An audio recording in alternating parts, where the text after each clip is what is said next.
नमस्कार दोस्तों, स्वागत है आपका हमारे YouTube चैनल जलधारी क्लासेस में। दोस्तों, ये है टीचिंग एप्टीट्यूड की रिवीजन क्लास उत्तराखंड डीएलएड 2024 के लिए।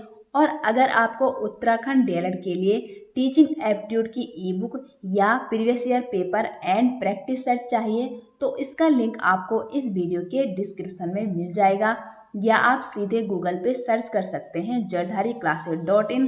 तो वहाँ भी आपको डीएलएड से संबंधित practice set and E book देखने को मिल जाएगी। आप उसे वहाँ से डाउनलोड कर सकते हैं। तो चलिए दोस्तों, आज की वीडियो शुरू करते हैं। तो आज की वीडियो का फर्स्ट क्वेश्चन है यहाँ पे, बच्चों को सीखने हेतु अभिप्रेरित करने यानी कि मोटिवेट करने के लिए शिक्षक को बढ़ावा देना चाहिए। तो किसके लिए शिक्षक को बढ़ावा देना चाहिए? तो यहाँ पे आप ऑप्शन देख सकते हैं। तो वन का जो करेक्ट आंसर है वो है यहाँ पे ऑप्शन सी, कि सीखने हेतु उचित स्थिति और वातावरण का सृजन करना। एक अध्यापक का काम यही है कि अपने बच्चे को सीखने के लिए क्या है, उचित स्थिति और उचित वातावरण का वो निर्माण करे। तो ऑप्शन सी होगा वन का करेक्ट आंसर। क्वेश्चन नंबर 2 है, बच्चों की शारीरिक आवश्यकताओं में शामिल है। तो शारीरिक आवश्यकता की बात हो रही है, तो हमारा शरीर फिट कब रहेगा? जब हमको टाइम टाइम पे संतुलित आहार मिलेगा। तो इसलिए 2 का भी सही आंसर क्या है यहाँ पे? ऑप्शन सी है। क्वेश्चन नंबर 3 है, छात्रों की समस्याओं को जानने के लिए आप क्या करेंगे? तो यहाँ पे है, आप उनकी पिटाई तो नहीं कर सकते, ठीक है। आत्मीय संबंध बनाएंगे या आप खुद छात्र बनकर उनकी समस्या को समझ सकते हैं। तो सबसे जो मेन पॉइंट है यहाँ पे वो है ऑप्शन ए 3 का राइट आंसर। हम किसी भी बच्चे की समस्या को तब ही समझ पाएंगे जब हम खुद को उसकी जगह रख के देखेंगे, ठीक है। तभी हम उनकी समस्याओं का निवारण कर सकते हैं। नेक्स्ट क्वेश्चन है, किस स्तर को शिक्षण व्यवस्था रखने की प्रवृत्ति पर बल देती है? तो कौन सी वो व्यवस्था है? तो वो व्यवस्था कहलाती है स्मृति की शिक्षण व्यवस्था। तो 4 का सही आंसर है यहाँ पर ऑप्शन ए। नेक्स्ट क्वेश्चन है, शिक्षा व्यवस्था के सुचारू रूप से संचालन के लिए विद्यालय में किसका होना अत्यंत आवश्यक है? तो किसका होना यहाँ पे अत्यंत आवश्यक है? तो 5 का जो सही आंसर है वो है यहाँ पर ऑप्शन ए, प्रशासनिक व्यवस्था एवं पर्यवेक्षण, ठीक है। क्वेश्चन नंबर 6 है, स्कूल परिसर से जल की निकासी क्यों आवश्यक होती है? यहाँ पे तो ऑप्शन ए है, पानी का जमाव न हो, बिल्कुल सही है। हम स्कूल जो कैंपस है उसमें हम जो जल भरा हुआ है उसको हम निकालते क्यों है? कि वहाँ पे पानी का जमाव होगा तो क्या होगा, मच्छर होंगे, और मच्छर होंगे तो बीमारी जरूर वहाँ पे फैलेगी। तो बीमारी ना फैलना और साफ सफाई रहे, इसलिए हम स्कूल परिसर से जल निकासी करते हैं। तो 6 का राइट आंसर है यहाँ पे ऑप्शन डी। क्वेश्चन नंबर 7 है, उच्च शिक्षा के अंतर्गत किस प्रकार की शिक्षा को शामिल किया जाता है?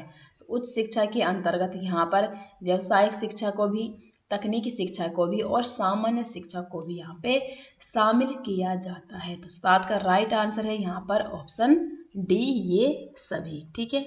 क्वेश्चन नंबर 8 है, शोध की त्रुटियों को दूर करने के संबंध में किन सुझावों को अपनाना अपेक्षित नहीं है? तो यहाँ पे नहीं है पूछा है, तो 8 का सही आंसर क्या होगा फिर? ऑप्शन सी का स्पष्ट एवं अप्रमाणिक तथ्यों का उपयोग करना।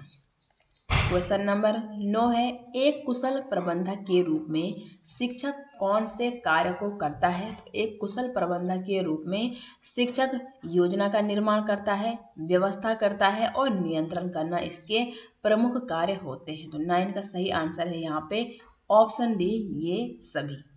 क्वेश्चन नंबर 10 है, शिक्षक विद्यार्थियों को मानसिक तनाव से बचा सकते हैं यदि वह उनकी समस्याओं को कैसे तरीके से देखते हैं? तो 10 का यहाँ पे सही आंसर क्या है? यदि नैतिक धारणा से देखते हैं तो उनकी जो मानसिक तनाव है, जो स्ट्रेस है, मेंटली स्ट्रेस है, उनको एक शिक्षक ही उनको कम कर सकता है। क्वेश्चन नंबर 11 है, शिक्षा शक्ति एवं सत्ता का स्रोत क्या है? तो शिक्षा शक्ति एवं सत्ता का स्रोत है यहाँ पर महिलाओं के लिए और पिछड़े लोगों के लिए, ठीक है। तो 11 का राइट आंसर है ऑप्शन डी, ए और बी दोनों यहाँ पे राइट आंसर है। क्वेश्चन नंबर 12 है, अधिगम के सामाजिक एवं सांस्कृतिक वातावरण के अंतर्गत शामिल है। तो अधिगम के सामाजिक और सांस्कृतिक वातावरण के अंतर्गत क्या शामिल है? तो 12 का राइट आंसर क्या होगा? ऑप्शन डी, क्योंकि प्रचलित रीति रिवाज हो गया, मान्यताएं और आदर्श, ये सभी हमारे अधिगम के सामाजिक और सांस्कृतिक वातावरण के अंतर्गत आते हैं। नेक्स्ट क्वेश्चन है, जब एक बावर्ची खाना पकाते समय खाने को चखता है तो वो क्या कहलाता है? यहाँ पे तो यहाँ पे 13 का जो करेक्ट आंसर है वो है ऑप्शन बी, उसे कहते हैं हम सीखने के लिए आकलन। ठीक है, तो जब एक बावर्ची खाना पकाते समय खाने को चखता है तो वह सीखने के लिए आकलन के समान है। तो 13 का सही आंसर है ऑप्शन बी। नेक्स्ट क्वेश्चन है, शिक्षण कार्य के अंतर्गत किसका समावेश होना अति आवश्यक होता है? तो यहाँ पे आप ऑप्शन देख सकते हैं। 14 का सही आंसर क्या है कि शिक्षण कार्यों के प्रति अभिवृत्ति का भी, शिक्षण सहायक प्रणाली का भी और शिक्षण की योग्यता एवं गुण, यानी कि उपरोक्त सभी आंसर हो जाएंगे यहाँ पे करेक्ट आंसर क्वेश्चन नंबर 14 की। क्वेश्चन नंबर 15 है, प्रतियोगिता से एक उत्तम गुण का विकास होता है। तो प्रतियोगिता से किन किन गुणों का विकास होता है? तो लक्ष्य पूरा रखना, ये भी एक प्रतियोगिता का मुख्य गुण है। ठीक है, हम किसी भी प्रतियोगिता में जाते हैं तो पहला लक्ष्य हमेशा सबका ऊंचा ही रहता है कि मुझे विजय हासिल करनी है। पराजय को भी खुशी खुशी स्वीकार करना, ऐसा तो नहीं होता ना कि हर बार जीत हमारी ही हो। इसलिए प्रतियोगिता में हमको क्या है, कई बार पराजय भी होती है तो उसको हम खुशी खुशी स्वीकार कर लेते हैं और काम पूरा करके ही हम दम लेंगे। अब खेल की प्रतियोगिता में जाना है तो जब तक खेल कंप्लीट नहीं हुआ तब तक हम आधे खेल को छोड़ के तो घर नहीं आ सकते हैं। इसलिए 15 का भी राइट आंसर क्या है? ऑप्शन डी, ये यहाँ पे सभी सही ऑप्शन है। क्वेश्चन नंबर 16 है, छात्र नियंत्रित अनुदेश के प्रमुख उदाहरण कौन से हैं? तो प्रमुख उदाहरण यहाँ पे कौन से हैं छात्र नियंत्रित अनुदेश के? तो कैलर योजना हो गया, अभिक्रमित अनुदेशन और कंप्यूटर सहायक अनुदेशन, उपरोक्त सभी होंगे यहाँ पे 16 के सही आंसर। क्वेश्चन नंबर 17 है, वर्तमान में निःशक्त बच्चों जो डिसेबल चिल्ड्रन है, ठीक है, की शिक्षा के लिए कौन सी व्यवस्था की गई है? तो ऐसे बच्चों के लिए कौन सी व्यवस्था की गई है? तो 17 का सही आंसर है समावेशी शिक्षा की व्यवस्था, जिसमें क्या है, सभी बच्चों को एक जैसा क्या ट्रीटमेंट दिया जाता है। ठीक है, ऐसा नहीं है कि जो थोड़ा डिसेबल बच्चे हैं उनके साथ भेदभाव बिल्कुल नहीं किया जाता है। समावेशी शिक्षा में सामान्य बच्चे हैं, विशिष्ट बच्चे हैं या कैसे भी बच्चे हैं या डिसेबल बच्चे हैं, उनको क्या है, इक्वली वहाँ पे ट्रीट किया जाता है। तो ऑप्शन सी यहाँ पे होगा 17 का राइट आंसर। क्वेश्चन नंबर 18 है, बच्चों को कहानी सुनाकर पढ़ाना चाहिए, आपका इसमें क्या विचार है? तो यहाँ पे जो इसका सही आंसर है, बिल्कुल सही है कि इससे क्या होता है, तो कहानी बच्चों के मस्तिष्क को केंद्रित करती है। अगर हम किसी भी टॉपिक को सीधा क्या है किताबी भाषा में पढ़ाएंगे तो बच्चे को वो जैसे जैसे समझ नहीं आएगा, लेकिन अगर कहानी सुनाकर हम उनको पढ़ाएंगे तो उनको लाइफ टाइम तक क्या रह जाएगा, याद रह जाएगा। अब हमने कोई बचपन में कहानी सुनी होगी किताब के माध्यम से ही, तो अभी तक हमको वो याद रहती। तो इसलिए 18 का राइट आंसर है यहाँ पे ऑप्शन ए। क्वेश्चन नंबर 19 है, शिक्षकों के पर्यवेक्षण के आधार पर जो प्रमुख उद्देश्य प्राप्त किया जाता है वह कौन सा उद्देश्य है? तो वो उद्देश्य है यहाँ पर अधिगम प्रक्रियाओं को उन्नत बनाना। ठीक है, तो 19 का राइट आंसर है ऑप्शन डी। क्वेश्चन नंबर यहाँ पे 20 है, त्रिभाषा फॉर्मूला किसने दिया था? तो जो त्रिभाषा फॉर्मूला है ये दिया था कोठारी आयोग ने। ठीक है, 20 का सही आंसर है ऑप्शन डी। नेक्स्ट क्वेश्चन है, विद्यालय से छात्रों के भागने का कारण क्या हो सकता है? यहाँ पे तो ऑप्शन ए है रुचिकर कक्षा शिक्षण न होना, बिल्कुल हो सकता है। अगर आप बच्चों के रुचि के अनुसार उनको टीचिंग प्रोवाइड नहीं करेंगे तो वो घर भाग जाएंगे। बी है छात्रों की शिक्षा में रुचि न होना, अब रुचिकर क्लास आप दोगे ही नहीं तो उनकी रुचि किस में होगी फिर? ठीक है, और यहाँ पे सी है छात्रों को दंड देना, और डी है अध्यापकों की समस्या के प्रति उदासीनता। तो 21 का जो करेक्ट आंसर है वो है ऑप्शन डी। अगर रुचिकर क्लास नहीं है, छात्रों की शिक्षा में रुचि नहीं है, तो कहीं ना कहीं जो अध्यापक है वो अपनी समस्या के प्रति उदासीन है। ठीक है, तो ऑप्शन डी होगा यहाँ पे फिर राइट आंसर। क्वेश्चन नंबर 22 है, शिक्षण के क्रियात्मक उद्देश्यों को पूरा करने के लिए पाठ्यक्रम में किस प्रकार पाठ्यक्रम में किस पर यहाँ पे जोर दिया जाता है, तो किस पर जोर दिया जाता है कैरिकुलम में, तो 22 का करेक्ट आंसर है यहाँ पे क्रिया एवं प्रयोग पर।